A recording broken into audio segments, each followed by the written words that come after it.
व खैरुल हदी हदी मुहम्मदिन सल्लल्लाहु अलैहि वसल्लम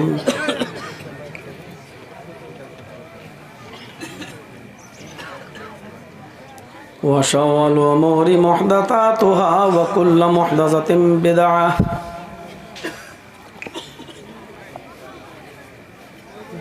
व कुल्लु बिदअतिन ज़लालह व कुल्लु ज़लालतिन फिन्नार।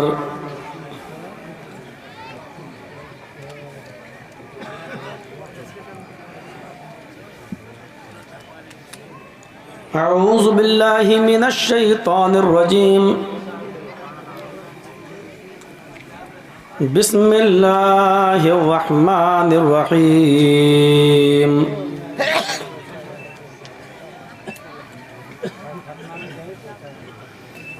शरअ लकुम मिनद्दीनि मा वस्सा बिही नूहन वल्लज़ी औहैना इलैक वमा वस्सैना बिही इब्राहीम व मूसा व ईसा अन अक़ीमुद्दीन।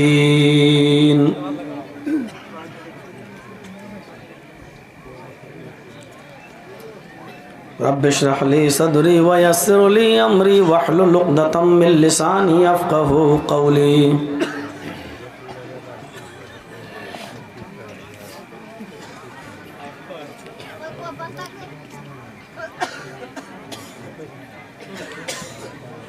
मुअज़्ज़ज़ मुअक्कर उलमाए किराम, स्टेज पर बैठे हुए बाइज़्ज़त अहबाब,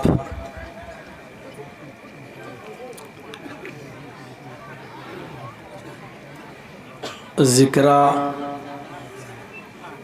कानकी और उत्तर दिनाजपुर और उसके अतराफ़ व अकनाफ से आए हुए, क़ुर्ब व जवार से तशरीफ़ लाए हुए मुअज़्ज़ज़ सामईन हज़रात, पर्दा नशीन इस्लामी ख़वातीन, मेरी प्यारी माँ और बहनों, कौमो मिल्लत के लायक़वर नौजवानों, मुस्तक़बिल के होनहार अज़ीज़ बच्चों,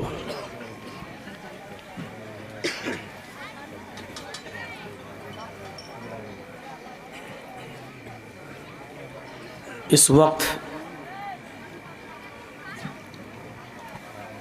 हमारा मज़हब और उस मज़हब के पैरोकार यानी हम मुसलमान जिन मसाइल से गुज़र रहे हैं वो हमारे और आपके लिए एक लम्हे फ़िक्रिया है।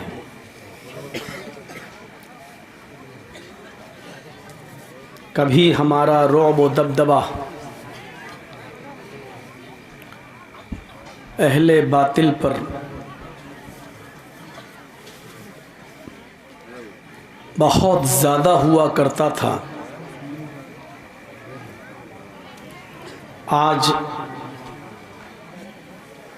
हमारे दिलों के अंदर उनका रौब व दबदबा बैठ गया है।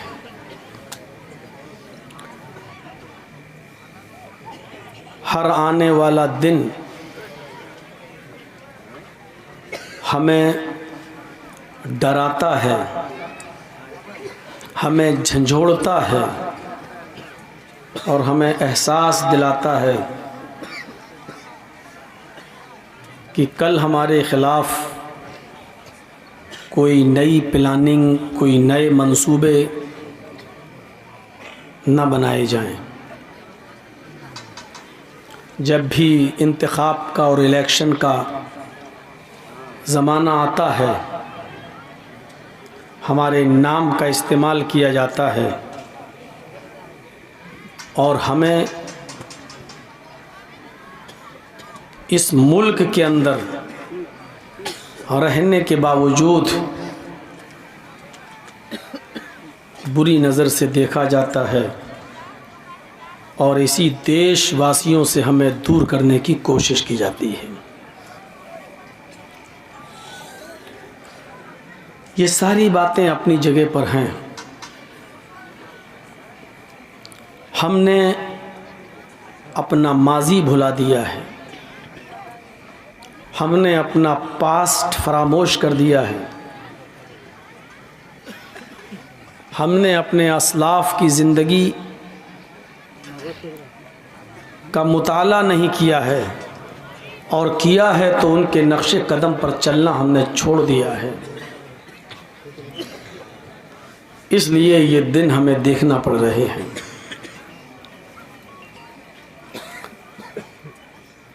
वरना जो मज़हब चीख चीख कर ये ऐलान कर रहा हो कि आप हमको नया समझ रहे हैं, मैं नया नहीं हूँ, आप हमको जदीद समझ रहे हैं, हम जदीद नहीं हैं, हमारा ताल्लुक़ हज़रत आदम अलैहिस्सलातु वस्सलाम से है, हम वहीं से चले आ रहे हैं। और जब से मुसलमानों ने अपने आप को महदूद कर लिया है, और जब से मुसलमानों ने अपने मज़हब को सिर्फ अपने लिए तसव्वुर कर लिया है, अपने नबी मुहम्मदुर रसूलुल्लाह को सिर्फ मुसलमानों का रसूल ही तस्लीम किया है, और इस कुरान को सिर्फ मुसलमानों की किताब माना है, तब से हमें ये परेशानियां देखने को ज़्यादा मिल रही हैं। जिस कुरान ने खुद ये कहा हो कि हम सारी कायनात के लोगों के लिए हैं, और जिस नबी ने खुद ये कहा हो कि मैं रहमतुल लिल मोमिनीन नहीं, रहमतुल लिल मुस्लिमीन नहीं, बल्कि रहमतुल लिल आलमीन बनाकर भेजा गया हूँ, और जिस इस्लाम ने खुद अपने आप को मुसलमानों का नहीं बल्कि आदम अलैहिस्सलातु वस्सलाम से लेकर मुहम्मदुर रसूलुल्लाह सल्लल्लाहु अलैहि वसल्लम तक तमाम पैगंबरों के ज़रिए लाया हुआ दीन और इस्लाम कहा हो, उसको आज सिर्फ मुसलमानों तक सीमित कर दिया गया है। ये हमारी प्रॉब्लम की, ये हमारी परेशानी की सबसे बड़ी वजह बना हुआ है। हमारा कलमा एक है,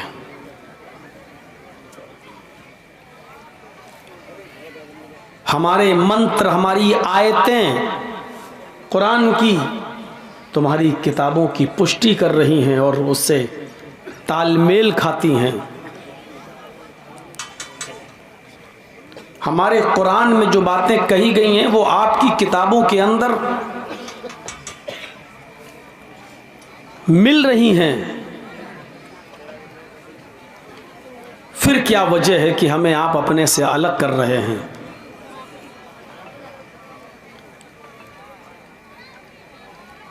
हमने कब कहा है कि ये इस्लाम मुसलमानों का मज़हब है, और हमने कब कहा है कि ये इस्लाम सिर्फ़ और सिर्फ मुहम्मदुर रसूलुल्लाह लेकर आए हैं? हमने नहीं कहा है। कुछ अनपढ़ और गंवार और जाहिल लोग स्टेजों पर बैठकर, मसनदों पर बैठकर इस तरीके का मैसेज देते हैं कि ये दीन मुहम्मदुर रसूलुल्लाह का है, लेकिन मुहम्मदुर रसूलुल्लाह ने कभी नहीं कहा कि ये दीन हम लेकर आए। मुहम्मदुर रसूलुल्लाह ने तो ये कहा है कि हम वही दीन लेकर आए हैं जो दीन हमसे पहले नूह लेकर आए थे, हमसे पहले इब्राहीम लेकर आए थे, हमसे पहले मूसा लेकर आए थे, हमसे पहले ईसा लेकर आए थे, और पैगंबर इस दीन को लेकर आए थे। हाँ, जब उन नबियों के, रसूलों के मानने वालों ने अपने दीन के अंदर गड़बड़ी की, उसकी असली शक्ल मस्ख कर दी, ओरिजिनलिटी को चेंज कर दिया, तो उसको असली शक्ल में लाने के लिए इब्राहीम के, मूसा के, ईसा के, नूह के असली दीन को उसकी असली शक्ल में लाने के लिए अल्लाह तबारक व तआला ने आखिर में मुझे भेजा है, ताकि मैं उस दीन को जो पहले मूसा, ईसा, इब्राहीम, नूह लेकर आए थे, उसकी असली शक्ल को मैं आपके सामने पेश कर दूं। मैं कोई नया दीन लेकर नहीं आया।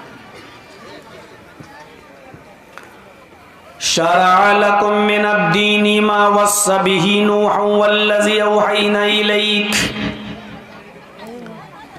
वमा वस्सैना बिही इब्राहीम व मूसा व ईसा अन अक़ीमुद्दीन। यह है कुरान की आयत, जिसमें अल्लाह रब्बुल आलमीन साफ साफ कह रहा है, आए मोहम्मद सल्लल्लाहु अलैहि वसल्लम, आए हमारे हबीब, आए हमारे नबी, हमने आपके लिए उसी दीन को मशरू करार दिया है, हमने आपके लिए उसी दीन को नाफिज किया है, हमने आपके लिए उसी दीन को उतारा है। मा वस्सैना बिही नूहन, जिस दीन की वसीयत हमने उससे पहले नूह को की थी, जो दीन हमने आपसे पहले नूह को देकर भेजा था। वल्लज़ी औहैना इलैक, नूह को हमने क्या क्या वसीयतें की, क्या क्या भेजा, उसकी वही हमने आपको कर दी, हमने आपको बता दिया था। और नूह के बाद और आपसे पहले इसी दीन की वसीयत हमने इब्राहीम को की थी। वमा वस्सैना बिही इब्राहीम व मूसा व ईसा अन अक़ीमुद्दीन। नूह के बाद भी जो नबी आए, इब्राहीम आए, मूसा आए, ईसा आए, हमने उनको भी यही दीन देकर भेजा था। और ईसा के बाद जब हमने आपको भेजा तो शरअ लकुम मिनद्दीन, तो हमने आपको भी वही दीन देकर भेजा जो आपसे पहले नूह को दिया था, इब्राहीम को दिया था, मूसा को दिया था, ईसा को दिया था। कहां कह रहा अल्लाह ताला कि हमने मोहम्मदुर रसूलुल्लाह को कोई नया दीन देकर भेजा है? क्यों जलते हो हमसे? क्यों घृणा कर रहे हो हमसे?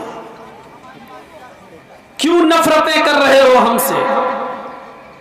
क्यों हमको देशद्रोही और दहशतगर्दी से जोड़ने की कोशिश कर रहे हो हमको? हम उसी दीन को मानते हैं, उसी दीन के हम फॉलोअर्स हैं,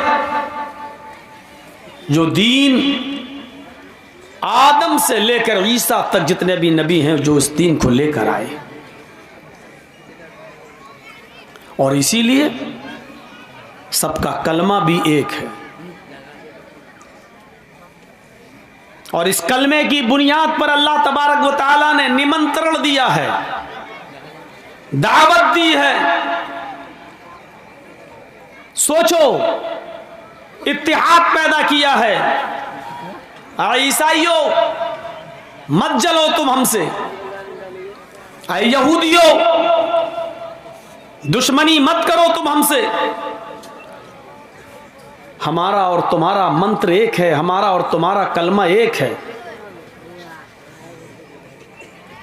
कुल या अहलल किताबी तआलू इला कलिमतिन सवाइन बैनना व बैनकुम अल्ला नाबुदा इल्लल्लाह।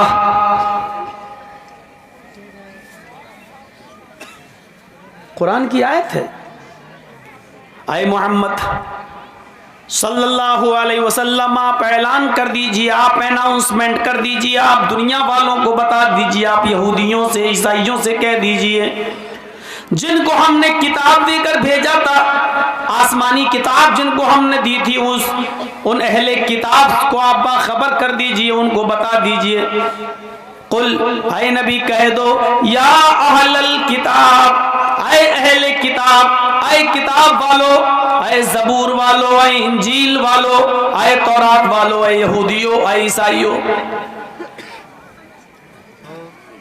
तालौ इला कलिमतिन सवाइम बैनना व बैनकुम, आओ एक ऐसे कलमे की तरफ, आओ एक ऐसे मूल मंत्र की तरफ जो हमारे और तुम्हारे दरमियान बराबर है। कितना क्लियर कहा है अल्लाह रब्बुल आलमीन ने।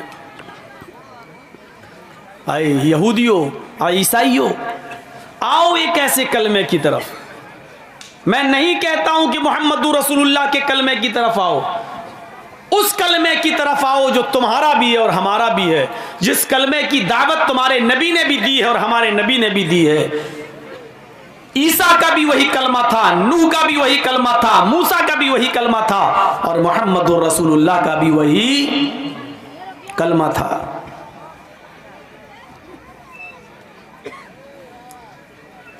आओ एक ऐसे कलमे की तरफ।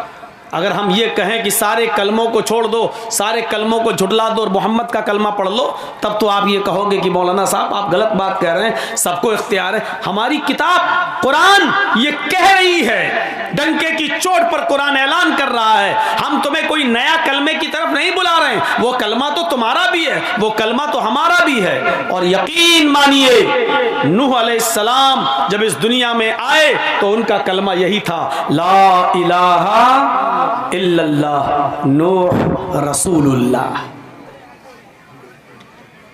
मूसा अलैहिस्सलाम जब इस दुनिया में आए तो उनका कलमा क्या था?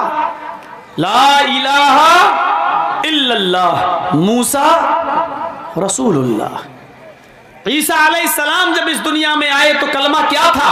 ला इलाहा इल्लल्लाह ईसा रसूलुल्लाह। और मोहम्मदुर रसूलुल्लाह जब इस दुनिया में आए तो आपका कलमा क्या था? ला इलाहा इल्लल्लाह मोहम्मदुर रसूलुल्लाह। आप देख रहे हैं इस कलमे का पहला जुज, फर्स्ट सेंटेंस, पहला जुमला सबका एक ही था। दूसरे जुमले में चेंजिंग होती रही, जो रसूल इस दुनिया में आया उसका नाम लिया जाता रहा। लेकिन इससे पता चलता है कि रसूल मुख्तलिफ हो सकते हैं, लेकिन उन रसूलों की तालीमात, उन रसूलों की शिक्षा, उन रसूलों का दीन एक ही था। और वो क्या था? ला इलाहा इल्लल्लाह।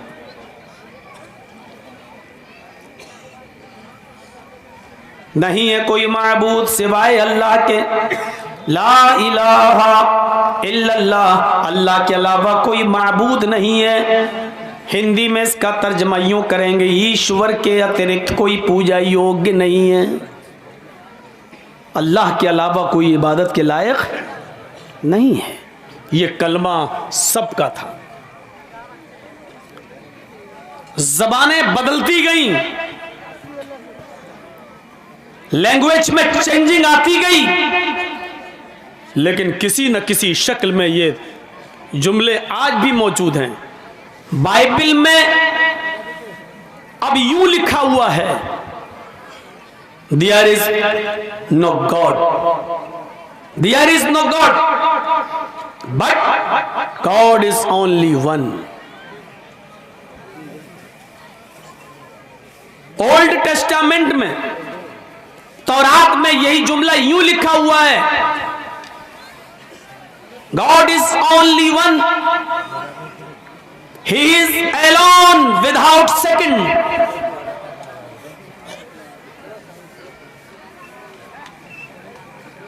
इंजील, Bible, New Testament, there is no God, कोई खुदा नहीं है, but God is only one, एक है। ये बाइबल कह रही है। ओल्ड टेस्टामेंट, तौरात कह रही है, God is only one, he is alone, अल्लाह एक है, वो अकेला है, विदाउट सेकंड, दूसरे को शरीक नहीं किया जा सकता है, दूसरे को शामिल नहीं किया जा सकता है। ये तो इंग्लिश में है जो आज लिखी गई हैं बाइबल्स। तौरात, ज़बूर वगैरह, इंजील, और जिन किताबों का ट्रांसलेट उनकी मातृभाषा संस्कृत में कर दिया गया, उसमें तो बड़ा अजीब है, असली शक्ल बाकी है। एकम ब्रह्मा द्वितीय नास्ते नेह नास्ते किंचन। इस ब्रह्मांड का रचयिता और रचनाकार एक ही है। एकम ब्रह्मा द्वितीय नास्ते, दूसरा नहीं है। इस कायनात का रचयिता और रचनाकार एक ही है, क्रिएटर ऑफ यूनिवर्स। खालिके कायनात एक है, दूसरा नहीं।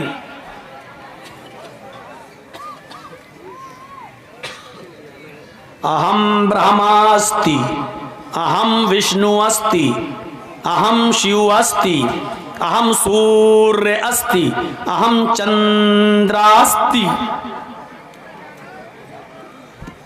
पढ़िए ऋग्वेद। मैं ही ब्रह्मा हूं, मैं ही विष्णु हूं, मैं ही शिव हूं,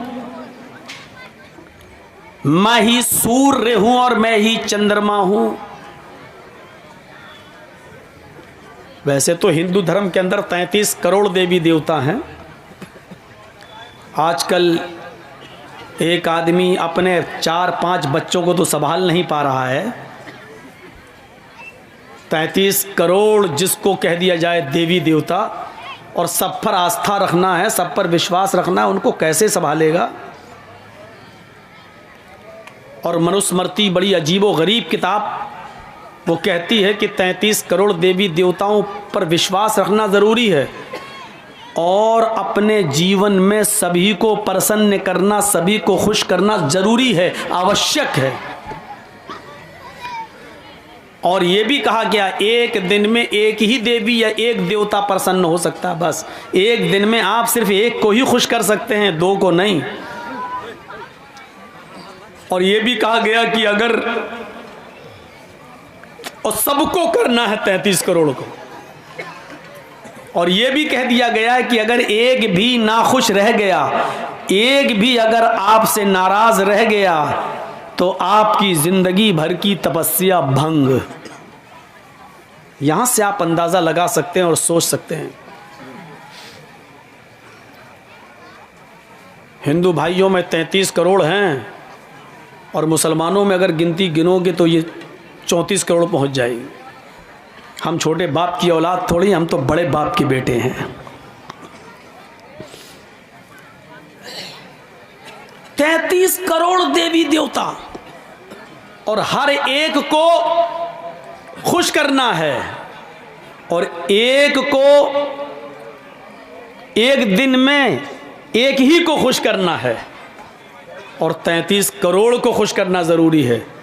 तो जो थोड़ा सा भी मैथमेटिक्स जानता होगा उसको मालूम हो, समझ गया होगा कि 33 करोड़ देवी देवताओं को खुश करने के लिए कितने दिन चाहिए। सिंपल 33 करोड़, क्योंकि एक दिन में एक ही देवी या एक देवता खुश होगा, बस 2 नहीं हो सकते। और हर एक दिन में एक को खुश करना है, तो 33 करोड़ को खुश करना ज़रूरी है। तो कितने चाहिए दिन? 33 करोड़। सिंपल जवाब है ना। अगर मैं आपसे पूछूं कि मेरे दामन में कितने अंडे हैं, अगर आप बता दो तो 5 तुम्हारे, तो कितने हुए? इतना सा सवाल नहीं मालूम है। जब आप ये नहीं समझ पा रहे हैं तो फिर क्या समझेंगे मेरी पूरी तकरीर। अगर मैं आपसे ये कहूं कि मेरे दामन में कितने अंडे हैं, अगर आप बता दो तो 5 तुम्हारे, तो कितने अंडे हुए मेरे? 5 हुए ना। ये भी अगर कोई ना समझ पाए तो वो कुरान हदीस क्या समझेगा? फिर जाओ अपने घर में सोए, अपनी बीवी के पास क्यों बच्चों को छोड़ के आया यहाँ। अब आपसे कहा जाए कि एक देवी या एक देवता एक दिन में खुश होगा, 2 नहीं हो सकते एक दिन में, और 33 करोड़ देवी देवताओं को खुश करना जरूरी है। तो आप ही बताइए कि 33 करोड़ देवी देवताओं को खुश करने के लिए कितना दिन चाहिए? सीधा सा हिसाब है 33 करोड़। अब 33 करोड़ दिन तक जिंदा कौन रहता है? कोई रहता है? चाहे कितना बड़ा कोई चौकीदार बन जाए और समाज का सेवक बन जाए, लेकिन 33 करोड़ दिन तक तो वो भी जिंदा नहीं रह पाएगा। 33 करोड़। हज़रत नूह अलैहिस्सलातु वस्सलाम की उम्र 950 साल थी। अगर 950 साल को भी अगर आप गुणा करें उसको, तो आप जोड़ेंगे तो 33 करोड़ तो वो भी नहीं पहुंच पाएंगे। यानी 950 साल की ज़िंदगी भी अगर किसी की कर दी जाए 1000 साल की, तो वो भी 33 करोड़ दिन नहीं बनेंगे। और फिर ये भी लिखा है, एक भी अगर नाखुश रह गया, एक भी नाराज रह गया, तो जिंदगी भर की तपस्या भंग। मतलब क्या हुआ? मैं कहूंगा तो बुरा लगेगा। और जो चीज़ आप सुनना चाहते हैं, सॉरी, आज से मैं उसको छोड़ रहा हूं। अब खुल के नहीं बोलना है। मुझे इन यूट्यूबर्स ने मजबूर कर दिया है। जिन चीज़ों से मना किया वही चीज़ें डाली गई हैं। और 6 महीने के लिए चुनाव तक यूपी के अंदर मेरे ऊपर बैंड लग गया है कि मैं कोई तकरीर नहीं कर सकता। ये इन यूट्यूबर्स का हरामीपना है। मैं इसको हरामीपना कह रहा हूँ। ये इनकी नालायकी है, ये इनकी। और जब तक जलसे वाले इनको आने से रोकेंगे नहीं, तब तक ये काम चलेगा नहीं। और आज से मैंने शुरू कर दिया। अब जो प्रोग्राम दिया है मैंने, आज जिन लोगों को फरवरी में, मार्च में, मैंने कहना शुरू कर दिया है कि अगर आपके जलसे में चैनल वाले आएंगे तो कोई प्रोग्राम मैं नहीं दूंगा, मैं नहीं आऊँगा। आज से मैंने शुरू कर दिया है। और 2 प्रोग्राम मैंने आज दिए भी हैं, इस शर्त के साथ दिए हैं। अब मुझे क्या करना है, मैं अपने हिसाब से अब चलूँगा। तो मेरे भाइयों, 33 करोड़ दिन तक जिंदा रहना है, 33 करोड़ तक। तब आपकी 33 करोड़ देवी देवता खुश होंगे। कुरान क्या कह रहा है? एक ही है। वेद भी यही कह रहा है, एक ही है। एकम ब्रह्मा द्वितीय नास्ते, एक ही ब्रह्मा है, दूसरा नहीं है ही नहीं। और ब्रह्मा का माना होता है ब्रह्मांड का रचयिता और रचनाकार। विष्णु का माना होता है पालने वाला, परवरिश करने वाला। और शिव का माना होता है मारने वाला, मारने वाला। विष्णु परवरिश करने वाला, शिव मारने वाला। तो ऋग्वेद क्या कह रही है? अहम ब्रह्मास्ति, तुम्हारे कोई खुदा नहीं। यानी न ब्रह्मा, न विष्णु, न शिव, न सूर्य, न चंद्र, ये कोई भगवान नहीं है तुम्हारे। तुम्हारा एक ही भगवान है, और मैं, और वो मैं हूं। अहम ब्रह्मास, मैं ही ब्रह्मा हूं। यानी मैंने ही ब्रह्मांड को बनाया है, मैं ही क्रिएटर हूं, मैं ही खालिक कायनात हूं, मैंने इस विश्व को रचा है। अहम विष्णु अस्ति, मैं ही पालता हूं, मैं ही सबकी परवरिश करता हूं। यानी मैं ही अल्लाह हूं, मैं ही रब्बुल आलमीन हूं, मैं ही रब्बुल आलमीन हूं। मैं ही लोगों को पालता और पोसता हूं, खाना खिलाता हूं, पिलाता हूं, दोनों जहान का रब मैं ही हूं। अहम शिव अस्ति, मैं ही मारता हूं, युही व युमीत, वही जिंदा करता है और वही मौत देता है। मौत और जिंदगी का मालिक वही है। मौत जिसको चाहे मौत दे, जिसको चाहे जिंदगी दे। मौत और जिंदगी का मालिक वही है। अहम सूर्यास्ति, मैं ही दिन निकालता हूं। अहम चंद्रास्ति, और मैं ही रात निकालता हूं। यानी रात को दिन में और दिन को रात से बदलने वाला भी मैं हूं। मैं ही सूरज को निकालता हूं और मैं ही चांद को निकालता हूं। ऋग्वेद के इस मंत्र ने क्लियर कर दिया कि कोई 33 करोड़ भगवान नहीं है, एक ही है। वही ब्रह्मा है, वही विष्णु है, वही शिव है, वही सूर्य है और वही चंद्रमा है। वही है अकेला। वल्लाहुल खालिकुल बारिउल मुसव्विरु लहुल अस्माउल हुस्ना। वो एक ही है, वही अल्लाह है, वही खालिक है। मेरे भाइयों, वही हमें और आपको माँ बाप, माँ के पेट में हमारी शक्लें बनाता है, वही मारता है और वही जिलाता है, वही रिस्क देता है, वही रिस्क छीनता है, वही इज्जत देता है, वही जिल्लत देता है। जिसको चाहे बगैर हिसाब के रिस्क दे। इन्नल्लाह यर्ज़ुक़ु मन यशाउ बिगैरि हिसाब। जिसको चाहे बगैर हिसाब के रिस्क दे और जिसको चाहे वो गरीब कर दे, जिसको चाहे इज्जत दे और जिसको चाहे जलील कर दे। वो तो इज्जु मन तशा वो तो जिल्लु मन तशा। वो चाहे तो इज्जत दे, जिसको चाहे वो चाहे तो डॉक्टर शिव शक्ति स्वरूप जो भोपाल की सरजमीन पर है, कुरान की आयतें पढ़ते हैं, सूरह निसा पर पहुंचते हैं, इस्लाम ले आते हैं, इस्लाम उनकी समझ में आ जाता है, कुरान की मेडिकल साइंस उनकी समझ में आ जाती है, वो इस्लाम ले आते हैं। आज डॉक्टर शिव शक्ति स्वरूप का नाम इस्लामुल हक हो जाता है। मेरे प्यारे साथियों, डॉक्टर शिव शक्ति स्वरूप की बीवी जो पहले सरस्वती नाम था, आज उसका नाम खदीजा बन जाता है। डॉक्टर शिव शक्ति स्वरूप की बेटी जिसका नाम पहले शकुंतला था, आज उसका नाम आयशा हो जाता है। वह तो इज्जु मन तशा। वो जिसको चाहे जिल्लत की जिंदगी से निकाल कर इज्जत की जिंदगी दे। वह तो जिल्लु मन तशा।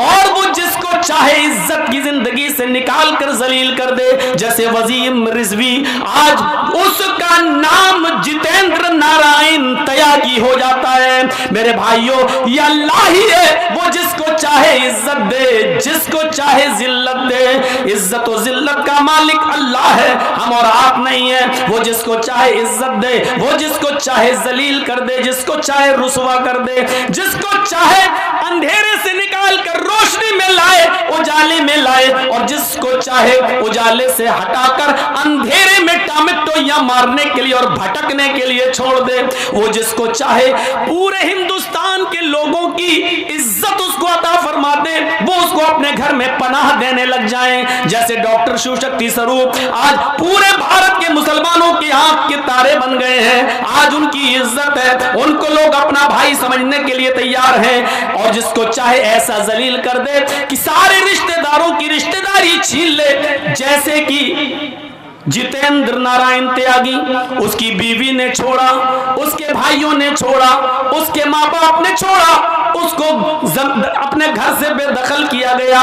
बच्चों ने भी उसको बाप मानने से इनकार कर दिया, बीवी ने भी उसको छोड़ दिया, और मुसलमानों ने भी उसके लिए कब्रिस्तान की जगह छीन ली। मेरे प्यारे साथियों, गौर कीजिए, वो जिसको चाहे इज्जत दे और जिसको चाहे जलील कर दे, वो एक ही है, वो एक ही है, वो एक ही है। इसलिए उस पर अटूट विश्वास जरूरी है। और कुरान कह रहा है कि वो तुम्हारा भी मंत्र है और हमारा भी मंत्र है।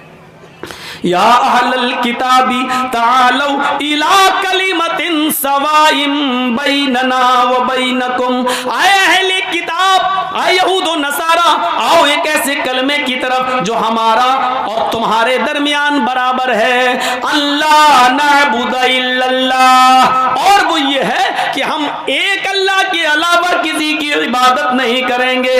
हम जब भी इबादत करेंगे सिर्फ एक अल्लाह की इबादत करेंगे। आज देख लीजिए, इबादत सिर्फ अल्लाह ही की करते हैं लोग। रास्ते अलग हो सकते हैं, तरीके अलग हो सकते हैं, लेकिन इबादत अल्लाह ही की करते हैं। एक आदमी मूर्ति के सामने खड़ा है और ऐसे जो भी पढ़ रहा हो, लेकिन वो उसकी पूजा नहीं कर रहा। उससे पूछो कि आप पत्थर की मूर्ति की पूजा कर रहे हो, कहेगा नहीं साहब, ये तो रूपक हैं, ये तो मुजस्समा है, हम इनकी नहीं कर रहे हैं। बल्कि हम इनको देख लेते हैं तो एक तसव्वुर आ जाता है कि भगवान ऐसा ही होगा। वरना एक बात बताइए कि जिनकी वो पूजा कर रहा है, क्या वो शक्तिशाली है? उसको बनाया किसने? आप अपनी अकल से फैसला करें कि जो चीज़ बनकर तैयार हुई है वो ज़्यादा पावरफुल होती है या उसका बनाने वाला? ये माइक है, जिसने बनाया है, ये माइक ज़्यादा पावरफुल है या इसका बनाने वाला? मैं ये घड़ी पहने हुए हूँ, ये वक्त बतला रही है, कितना बड़ा अच्छा काम हो रहा है। ये घड़ी ज़्यादा पावरफुल है जो वक्त बता रही है या इस घड़ी का बनाने वाला? क्यों? उसने बनाया है, वो चाहे तो इसको बिगाड़ भी सकता है, तो बनाने वाला ज़्यादा पावरफुल हुआ।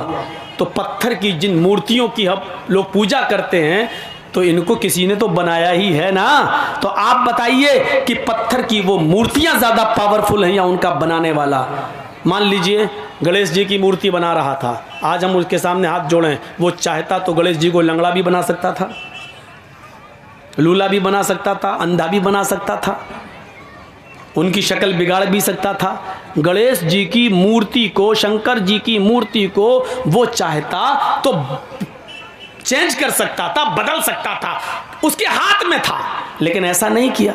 लेकिन ताज्जुब यहां है, बनाने के बाद वो खुद अपने घर में लगाता, बनाया भी उसने, रंगा भी उसने, क्लीन भी उसने किया, सफाई भी उसने की, और अपनी जगह से हटाकर जिस जगह रखना चाहिए उस जगह भी वो उठकर खुद नहीं गई मूर्ति, बल्कि इसने अपने हाथ से वहां स्थापित की है। और लगाने के बाद अगरबत्ती भी वही जला रहा है, और उसके बाद श्री गणेशाय नमः उसी के सामने अपना सर भी झुका रहा है। ये हमारी जो है सोच, ये चीज चेंज होनी चाहिए। बनाया भी हमने, कलर भी हमने किया। मैं मानता हूं ऋग्वेद में है, मिट्टी की बनी हुई मूर्ति की पूजा करो, और जहां जहां लफ्ज पूजा ईश्वर के साथ आया है वहां इबादत है, और जहां ईश्वर के अलावा किसी और के साथ आया है, एक उसूल याद रखना, वेदों में, पुराणों में, उपनिषदों में जहां जहां ईश्वर के साथ पूजा आया वहां उससे मतलब मुराद क्या है? इबादत। और ईश्वर के अलावा, अल्लाह के अलावा किसी इंसान के साथ पूजा का लफ्ज आया तो वहां उसका मतलब क्या होगा? सेवा, खिदमत। जैसे ईश्वर की पूजा करो तो इसका मतलब होगा अल्लाह की इबादत करो। और फिर उसी वेद में आया है, अपने बाप की, मात्र पिता की पूजा करो, अपने माँ बाप की पूजा करो, तो इसका मतलब क्या होगा? अपने माँ बाप की खिदमत करो, सेवा करो। यहाँ पूजा का मतलब इबादत नहीं होगा, क्योंकि हिंदू धर्म भी इबादत डबल डबल नहीं मानता, एक ही की इबादत मानता है। तो ईश्वर के साथ जब पूजा का लफ्ज बोला जाएगा तो इबादत, और ईश्वर के अलावा किसी और के साथ बोला जाएगा तो उसका मतलब क्या होगा? सेवा, खिदमत। इस चीज को, इस उसूल को आप याद रखिएगा। अब चलिए और देखिए क्या लिखा है, मिट्टी की बनी हुई मूर्ति की पूजा करो। इसका मतलब क्या हुआ? अब मिट्टी की बनी हुई मूर्ति से मुराद हमारे हिंदू भाइयों ने क्या समझा? जो हम लोग बनाते हैं वो मूर्ति है। नहीं, मिट्टी की बनी हुई मूर्ति जिसको हमने बनाया, हाय हाय हाय, ये भी वेद में लिखा है, मिट्टी की उस मूर्ति की पूजा करो जिसको हमने बनाया। ईश्वर कह रहा, अल्लाह कह रहा है ऋग्वेद में, हिंदू के धर्म के मुताबिक क्या कह रहा है? उस मिट्टी की मूर्ति की पूजा करो जिसको हमने बनाया है। तो ईश्वर ने मिट्टी की कौन सी मूर्ति बनाई है? हाँ, हजरत आदम अलैहिस्सलातु वस्सलाम को उसने किससे बनाया? मिट्टी से। और फिर उसके अंदर क्या डाली? रूह डाली। हम और आप किससे बने हैं? मिट्टी से। ईश्वर ने, अल्लाह ने मुख्तलिफ जगहों की मिट्टी लेकर उससे आदम अलैहिस्सलातु वस्सलाम का पुतला बनाया, फिर उनके अंदर रूह डाली, फिर उनको जन्नत के अंदर भेज दिया। तकलीफ हुई, अकेले नहीं रह पाए तो उनकी बाएं पिछली से हव्वा को पैदा किया। तो अल्लाह ने भी एक मूर्ति बनाई है मिट्टी की। वो कौन सी है? आदम। और आदम से कौन बना है? आदमी, इंसान। तो अब इस मंत्र का तर्जुमा क्या होगा? उस मिट्टी की मूर्ति की पूजा करो जिसको हमने बनाया है, यानी हमने आदम से आदमियत को, नस्ल इंसानियत को निकाला है, लिहाजा तुम इंसानियत की पूजा करो, यानी इंसानियत की खिदमत करो, उसकी सेवा करो। मतलब ये हुआ कि खिदमत खल्क। कोई बीमार है उसको हॉस्पिटल तक ले जाओ, कोई गरीब है उसके इलाज के लिए पैसा नहीं है तो तुम उसकी मदद करो, कोई बेचारा जान जा रही है, मरा जा रहा है, उसके मायार के मुताबिक उसको ब्लड नहीं मिल पा रहा है, उसका ब्लड ग्रुप तुम्हारे ब्लड ग्रुप से मिलता है, तो ये मत देखो की मरने वाला, या जिसको जरूरत है वो हिंदू है या मुसलमान है या ईसाई है या सिख है, तो ऐसी परिस्थिति में तुम उसकी जान बचाने के लिए अपना ब्लड दे दो। अगर उसका ग्रुप और आपका ब्लड ग्रुप एक है तो अपना ब्लड निकलवा कर उसको देकर उसकी जान बचाओ। ये है इंसानियत की सेवा, ये है अल्लाह की बनाई हुई मूर्ति की पूजा, ये है खिदमत खल्क, उसकी पूजा इबादत नहीं है, ये पूजा है पूजा।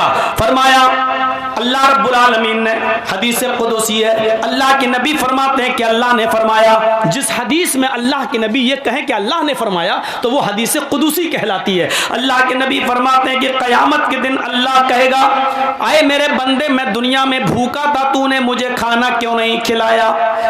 आए मेरे बंदे, दुनिया में मैं भूखा था, तूने मुझे खाना क्यों नहीं खिलाया। बंदा कहेगा, आए अल्लाह तू कैसे भूखा रह सकता है, आए अल्लाह तू तो खाता ही नहीं है, फिर तुझे कौन खिलाए, तू तो खाता नहीं है। तो अल्लाह कहेगा, मेरे बंदे, दुनिया में मेरा फला बंदा भूखा था, अगर तूने उसको खिलाया होता तो तू मुझे उसके पास पाता, यानी मैं तेरी मदद करता।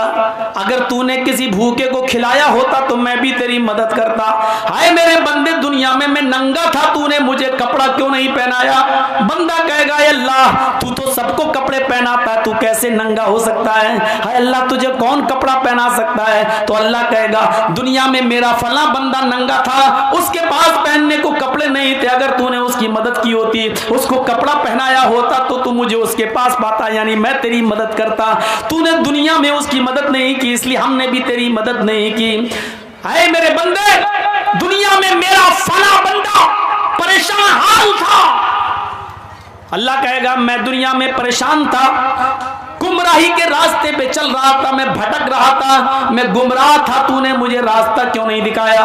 बंदा कहेगा, अल्लाह तू तो सबको हिदायत देता है, फिर तू गुमराह कैसे हो सकता है। अल्लाह कहेगा, दुनिया में मेरा फला बंदा गलत रास्ते पे चल रहा था, अगर तूने उसको सही रास्ता बताया होता, कुरान और हदीस का रास्ता, नबी का रास्ता, रसूल का रास्ता बताया होता, तो तू मुझे उसके पास पाता, यानी मैं तेरी मदद करता। इस हदीस से पता चलता है कि खिदमत खल्क कितनी ज़रूरी है। लोगों की सेवा, लोगों की खिदमत इस्लाम का एक ज़बरदस्त रुकन है, इस्लाम का एक हिस्सा है। खिदमत खल्क किए बिना, लोगों की सेवा किए बिना हम पक्के सच्चे मुसलमान नहीं हो सकते। तो मिट्टी की बनाई हुई मूर्ति की पूजा का मतलब ये था, लेकिन हमारे हिंदू भाई उसको कहाँ ले गए, किस तरफ ले गए। हमें और आपको ये सोचना चाहिए। तो इस मंत्र को याद रखिए, एक ही मंत्र है सबका, एक ही दीन है सबका, और उसकी जीती जागती मिसालें अब मैं आपको दे रहा हूं। आइए कुरान खोलिए, सबसे पहले आपको कुरान खोलने के बाद जो सबसे पहले आयत मिलेगी वो आयत क्या होगी। बिस्मिल्लाहिर्रहमानिर्रहीम। आप ऋग्वेद खोलिए। जब आप वेद खोलेंगे तो आपको सबसे पहला मंत्र वेद में क्या मिलेगा, अग्निमीले। आप कुरान खोलिए, आप दूसरी आयत क्या पढ़ेंगे, अल्हम्दुलिल्लाहि रब्बिल आलमीन। आप वेद खोलिए, आप दूसरा मंत्र क्या पढ़ेंगे, महिदेवस्य सवितु परिष्टुति। आप कुरान खोलिए, तीसरी लाइन आप क्या पढ़ेंगे, वसुरुदयमाना। आप वेद खोलिए, तीसरी लाइन क्या पढ़ेंगे, वसुरुदयमाना। आप कुरान खोलिए, तीसरी आयत आप क्या पढ़ेंगे, अर्रहमानिर रहीम। आप कुरान खोलिए, एक आयत छोड़ दीजिए, मालिक यौमिद्दीन, इय्याका नअबुदु व इय्याका नस्तईन। इसके बाद पढ़िए, आप क्या पढ़ेंगे, इहदिनस सिरातल मुस्तकीम। वेद खोलिए, वेद में चौथा मंत्र आपको क्या मिलेगा, नए सुपथराय आसमान। अब देखिए दोनों क्या है। काश हमें हिंदू भाइयों से तोड़ने वाले और हिंदू लोगों से अलग करने वाले, अगर उनकी खोपड़ियों में ये आयत और मंत्र दोनों घुस जाएं तो कभी पब्लिक और आवाम इनको ढोंगी समझकर कभी वोट नहीं देगी। ये लोग लड़ाते हैं, अगर इस तरीके की बातें करें तो हिंदू भी खुश होगा और मुसलमान भी खुश होगा कि देखिए धर्म हमें मिला रहा है और ये कमीने जो बैठे हुए हैं ये हमें लड़ा रहे हैं। एक एक नेता की कुर्सी के नीचे अगर ज़मीन खोदो तो कितने कितने लोगों के खून के कुएं हैं, कितनी लाशें उस कुर्सी के नीचे दफन हैं जिस पर वो हुकूमत कर रहा है, कितने लोगों का मर्डर है।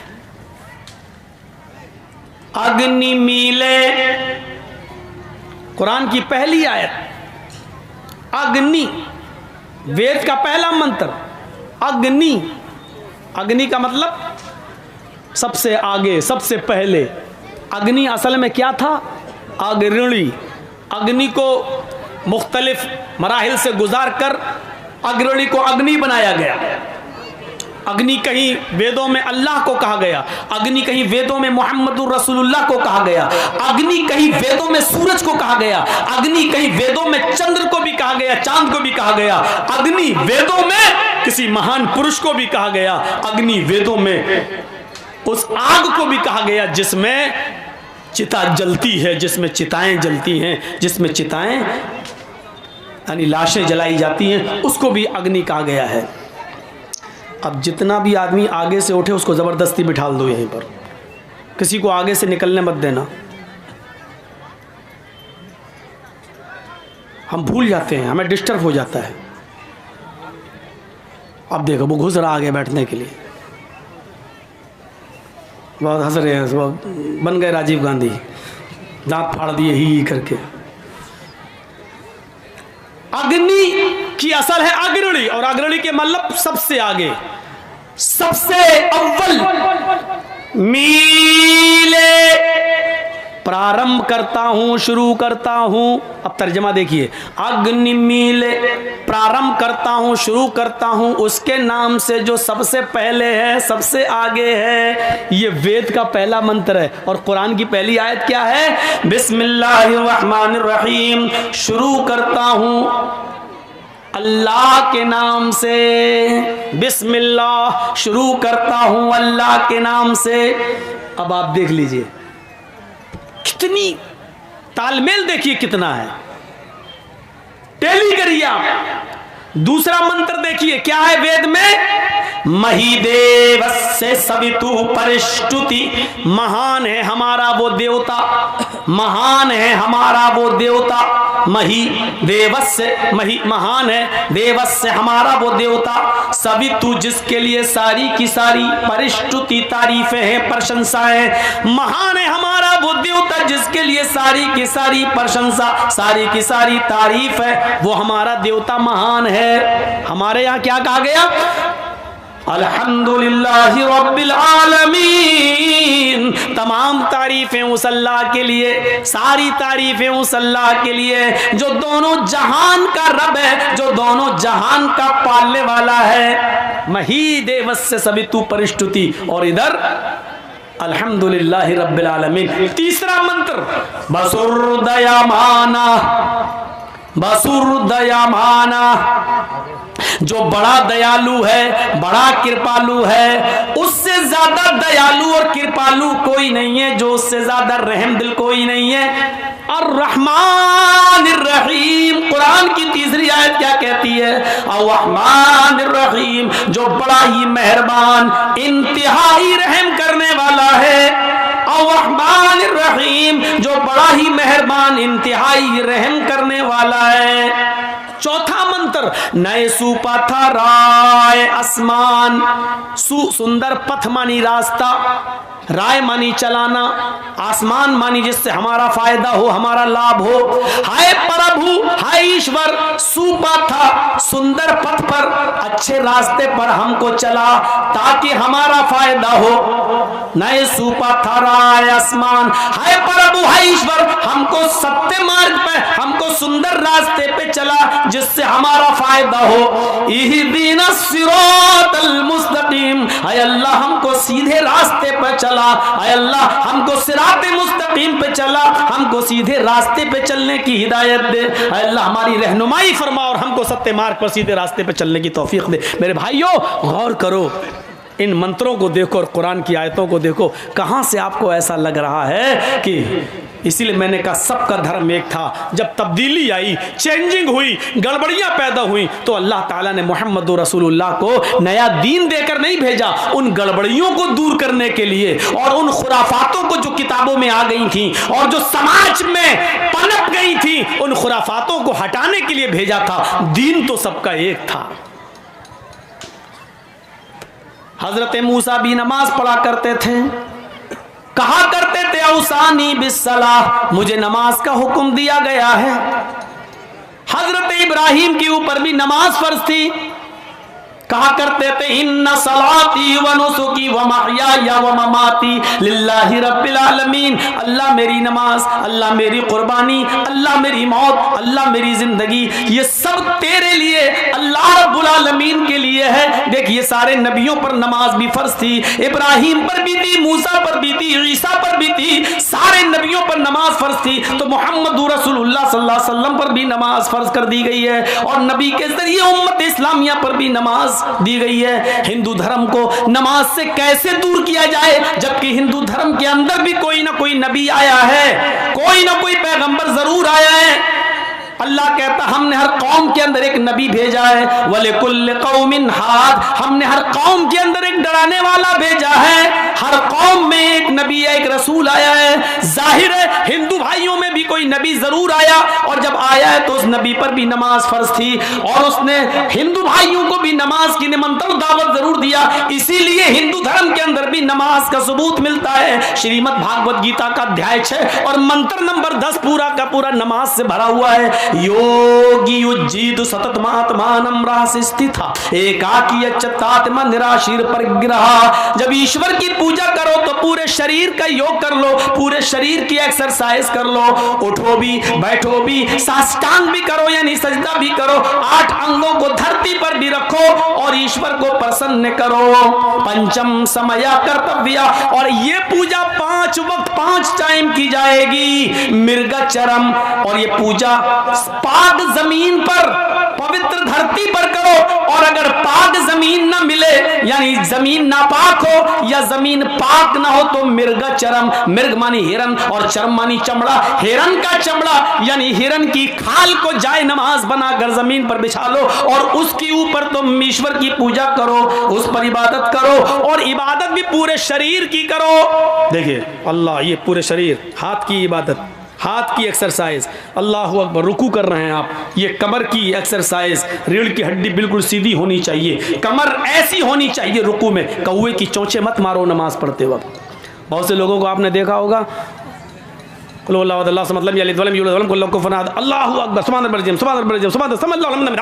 अकबर, कौवे की चोंचे मार के भाग रहे हैं, न कमर सीधी न कयाम सही। तो आप पहले रुकू में जाएं और ये उंगलियां खुली रहें, ये रुकू सीखो, नमाजें तो बहुत पड़ी होंगी, सीखो ये उंगलियां खुली हों, मजबूत तरीके से घुटना पकड़ो, हाथ टाइट करो सीधे और कमर बिल्कुल सीधी, उसके बाद पढ़ो सुभान सुभान रब्बिल अज़ीम, सुभान रब्बिल अज़ीम, ऐसे नहीं, सुभान रब्बियल अज़ीम, सुभान रब्बिल अज़ीम ऐसे नहीं, एक एक जुमला साफ, एक एक लफ्ज साफ, सुभान रब्बियल अज़ीम, रब्बियल अज़ीम, सुभान रब्बियल अज़ीम, सुभान रब्बियल अज़ीम, 3 बार, 5 बार, 7 बार, कम से कम 3 बार इसको पढ़िए। लेकिन कब? अल्लाह अकबर, तब तक कमर सीधी, पहले पकड़ो घुटना, कमर सीधी, जब आप पूरी तरीके से जब रुकू में चले जाएं और आपकी कमर जब बिल्कुल सीधी हो जाए उसके बाद पढ़ो सुभान रब्बियल अज़ीम। कमर सीधी करने में भी थोड़ा सा वक्त लगेगा, यहाँ तो गए और जाने से पहले ही शुरू हो जाती सुभान रब्बियल अज़ीम, अभी सुभान रब्बिल, अभी पकड़ा नहीं पूरी तरीके से, सुभान रब्बिल, सुभान रब्बिल। जब तक पकड़ा तब तक 3 पूरे हो गए, सब अल्लाह लिमन हमिदा, अल्लाहु अकबर, मारी कौवे की चोंच, हो गई 4 मिनट में 4 रकात पढ़ के निकल गए। चलो ये नमाज पढ़ रहा था कि चूचू का मुरब्बा था, ये क्या था? और फिर कहता कि अल्लाह मेरी सुनता नहीं है, इतनी नमाज भी पढ़ रहा हूँ। अरे ऐसी नमाज, शायद ऐसी नमाजों के बारे में इकबाल ने कहा था, वो एक सजदा रूह ज़मीं जिससे कांप जाती थी, वो एक सजदा रूह ज़मीं जिससे कांप जाती थी, उसी को तरसते हैं आज मिंबर व महराब। आज उस सजदे की ज़रूरत है। आदमी दोनों हाथ ज़मीन पर रखे, नाक अपनी ज़मीन पर रगड़े, माथा उसका ज़मीन पर हो। मौलाना अबुल कलाम आज़ाद ने कहा था,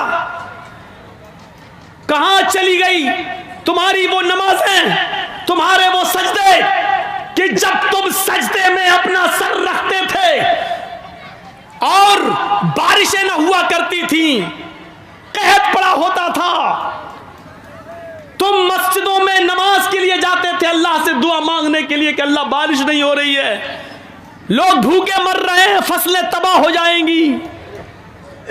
एक सजदा करते थे और उस सजदे में जब रब को पुकारते थे तो अभी सजदे से सर नहीं उठता था कि चारों तरफ से बादल छा जाता था।